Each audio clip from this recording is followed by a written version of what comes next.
Halo semuanya, Assalamualaikum warahmatullahi wabarakatuh. Selamat datang di video kali ini. Pernahkah kamu mendengar istilah Baitul Mal wa Tamwil atau BMT? Yaitu lembaga keuangan mikro berbasis syariah, punya peran besar dalam membantu masyarakat kecil mengembangkan usaha tanpa riba dan tanpa sistem bunga yang memberatkan. Tapi, bagaimana caranya BMT bisa tetap aman dan sehat secara finansial, padahal melayani masyarakat kecil dengan risiko tinggi? Kuncinya ada pada penerapan prinsip 5C, yaitu karakter, capacity, capital, collateral, dan condition. Di video ini, kita akan membahas secara lengkap isi penelitian dari Prawitra Talib, Sri Hajati, Faizal Kurniawan, dan Komari Aldiansyah dari Universitas Erlangga yang membahas bagaimana prinsip 5C diterapkan dalam sistem bagi hasil di BMT.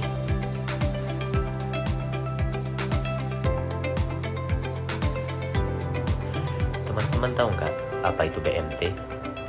BMT adalah singkatan dari Baitul Mal wa Tamwil, gabungan dua konsep besar dalam ekonomi Islam. Baitul Mal yaitu berfungsi sosial, menghimpun dan menyalurkan dana zakat, infak, dan sedekah. Baitul Mal Tamwil berfungsi sebagai bisnis, menghimpun dana dari masyarakat dan menyalurkannya kembali dalam bentuk pembiayaan produktif. Jadi, BMT tidak hanya berorientasi pada keuntungan, tapi juga pemberdayaan masyarakat kecil yang sulit mengakses bank konvensional. Di Indonesia, keberadaan BMT diakui secara hukum melalui berbagai undang-undang seperti Undang-Undang Nomor 1 Tahun 2013 tentang Lembaga Keuangan Mikro. Kemudian ada Undang-Undang Nomor 21 Tahun 2008 tentang Perbankan Syariah, serta Peraturan Kementerian Koperasi dan UMKM. Perkembangan BMT luar biasa pesat. Sejak diperkenalkan pada awal 1990-an, kini ada lebih dari 5.500 BMT tersebar di seluruh Indonesia. Mereka menjadi penopang ekonomi umat, khususnya UMKM, yang menjadi tulang punggung ekonomi nasional.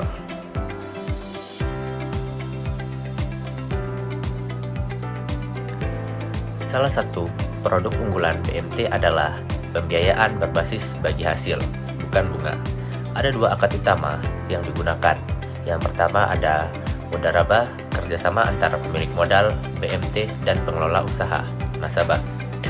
Keuntungan dibagi sesuai kesepakatan, sedangkan kerugian ditanggung pemilik modal, kecuali karena kelalaian pengelola.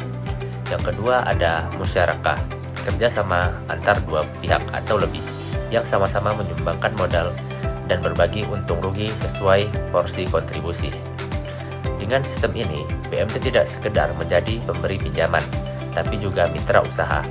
Namun, agar pembiayaan tetap aman dan sesuai prinsip syariah, BMT wajib menerapkan prinsip kehati-hatian, salah satunya lewat analisis 5C.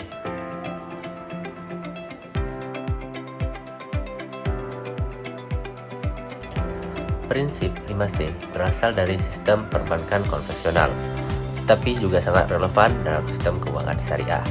Tujuannya adalah untuk memastikan bahwa pembiayaan diberikan kepada pihak yang tepat dan layak, sehingga tidak menimbulkan risiko gagal bayar. Mari kita bahas satu persatu. Yang pertama ada karakter. Ini menilai kejujuran dan niat baik calon nasabah. Apakah ia punya reputasi baik? Apakah ia disiplin membayar kewajiban sebelumnya? BMT biasanya menilai karakter melalui hubungan sosial, referensi komunitas atau keanggotaan jamaah. Yang kedua ada capacity atau kemampuan. Menilai kemampuan nasabah dalam mengelola usaha dan mengembalikan pembiayaan. BMT harus tahu apakah usaha yang dijalankan memang layak dan dikelola oleh orang yang kompeten. Yang ketiga ada kapital atau modal. Menilai seberapa besar modal yang dimiliki calon nasabah.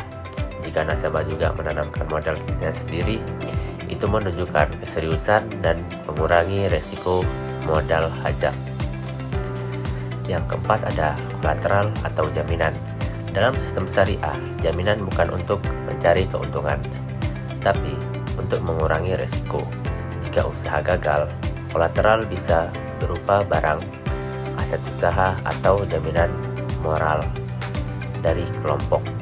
Yang kelima ada condition atau kondisi. BMT juga melihat kondisi ekonomi dan pasar usaha nasabah. Apakah sektor usahanya prospektif? Bagaimana tren permintaan produk tersebut di masa depan? Dengan menerapkan prinsip 5C, BMT bisa menyalurkan pembiayaan dengan lebih bijak, adil, dan tetap sesuai dengan prinsip kehati-hatian syariah.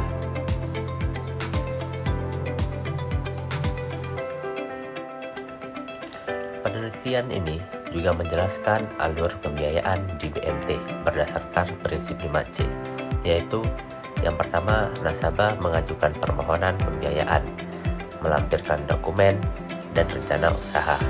Yang kedua, petugas analisis, memeriksa kelayakan administratif dan hukum usaha.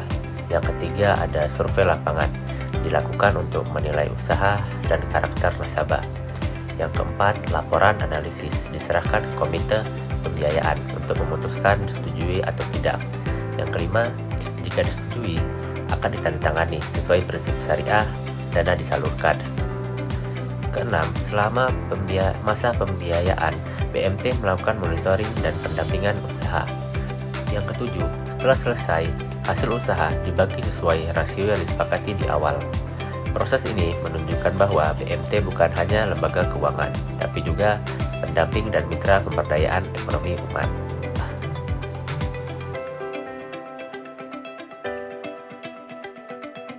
Seperti lembaga keuangan lain, BMT juga menghadapi resiko, terutama resiko pembiayaan macet. Hal ini biasanya terjadi karena analisis 5C yang kurang teliti, minimnya pemahaman pengurus tentang manajemen keuangan syariah, atau kondisi eksternal seperti krisis ekonomi. Oleh karena itu, penerapan prinsip kehati-hatian menjadi sangat penting. BMT harus menyeimbangkan dua hal.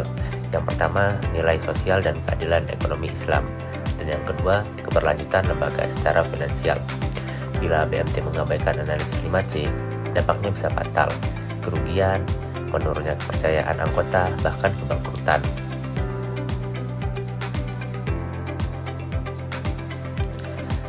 Dalam perspektif Islam, penerapan 5C bukan sekedar teknik manajemen risiko.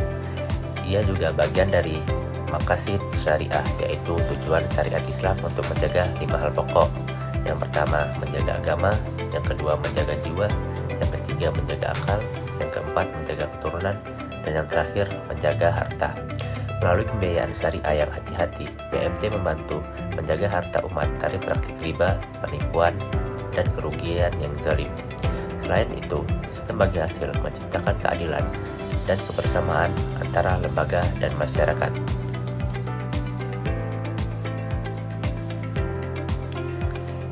Penelitian ini menegaskan bahwa analisis 5C wajib diterapkan dalam pembiayaan berbasis bagi hasil di BMT. Prinsip ini adalah bentuk dari asas kehati-hatian yang juga diperintahkan dalam Islam. Jika dijalankan dengan baik, BMT dapat terus bertumbuh secara sehat, membantu UMKM dan berkontribusi pada pengentasan kemiskinan. Prinsip 5C tidak hanya menjaga stabilitas lembaga, tapi juga menjadi wujud nyata dari ekonomi Islam yang adil, transparan, dan maslahat bagi umat. Jadi teman-teman, dari pembahasan tadi kita belajar bahwa sistem ekonomi Islam bukan sekedar teori, tapi bisa benar-benar diterapkan, dan BMT adalah buktinya. Dengan menerapkan prinsip 5C dan asas kehati-hatian, BMT bukan hanya lembaga keuangan, tapi gerakan sosial ekonomi yang mengangkat kesejahteraan masyarakat kecil. Sekian video dari saya, terima kasih sudah menonton, sampai jumpa di video selanjutnya. Wassalamualaikum warahmatullahi wabarakatuh.